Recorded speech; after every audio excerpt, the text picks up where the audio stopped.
So 4 years ago, Uganda rolled out a competence-based learner-centered curriculum for the lower secondary education. The government trained 35% of the in-service teachers, and these were expected to go back and train the remaining 65%. The first cohort of the students that have been undergoing the revised curriculum is set to sit their Senior 4 exams this year.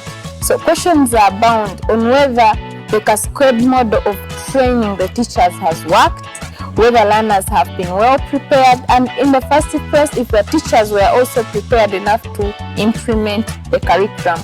We have got a challenge in implementing it at Senior 3 and 4 because we did not receive the books for learners and also the teachers' guide.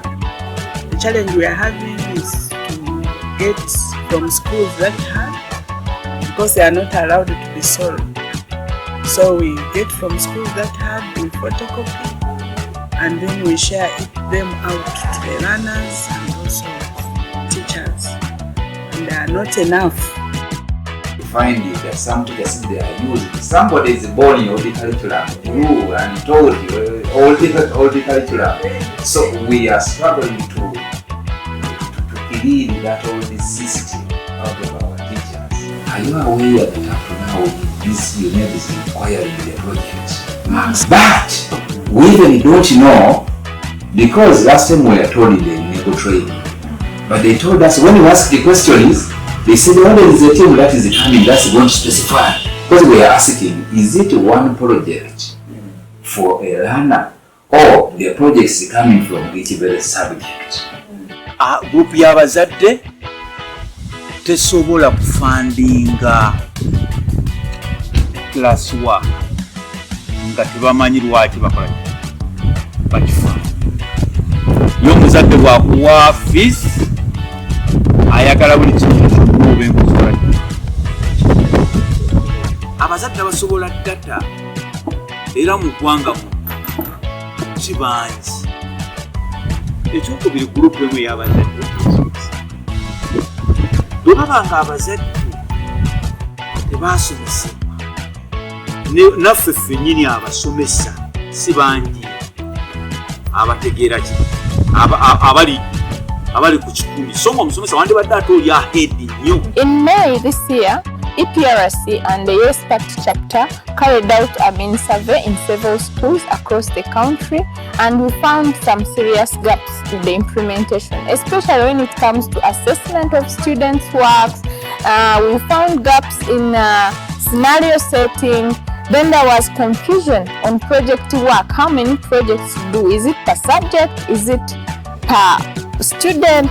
There was a lot of confusion, and of course there was the lack of parental support. We also realized that most teachers, they were not yet confident enough to fully understand and deliver the new curriculum. So some of the gaps have been identified and are already being rectified. So during the field visits, we found NEB was carrying out trainings on assessment criteria, but of course some serious concerns remain.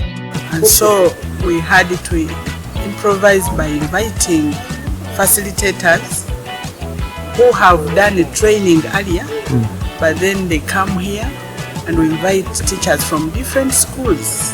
Yes. And we are able to meet and train together.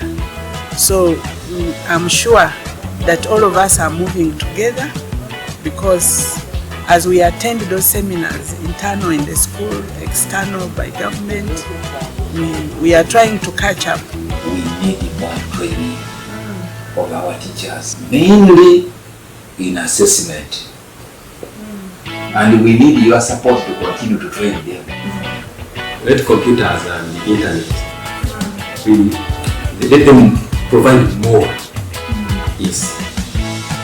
So ideally what we did find is that some bit of excitement among the teachers, and of course a bit of worry for some, who are now taking all the information they need to know on how best to make up the gaps that they had actually missed. Those who were a bit optimistic at the beginning when the curriculum started rolling out. When we look at the training, that comes capacity to deliver, we also have to look at the systems that enforce the trainings and the materials to deliver. So we find that there are a lot of gaps as well there. That while there are some who are ready to deliver, the support structures like the computers, the internet is actually lacking. The PACT in particular is going to share this evidence with the right stakeholders. We hope from government to some of the interested parties, private sector, but ideally mainstream government and parliament, to see how best do we foster the in-service training in terms of trainings and the teachers to deliver this curriculum through giving them the right tools beyond trainings.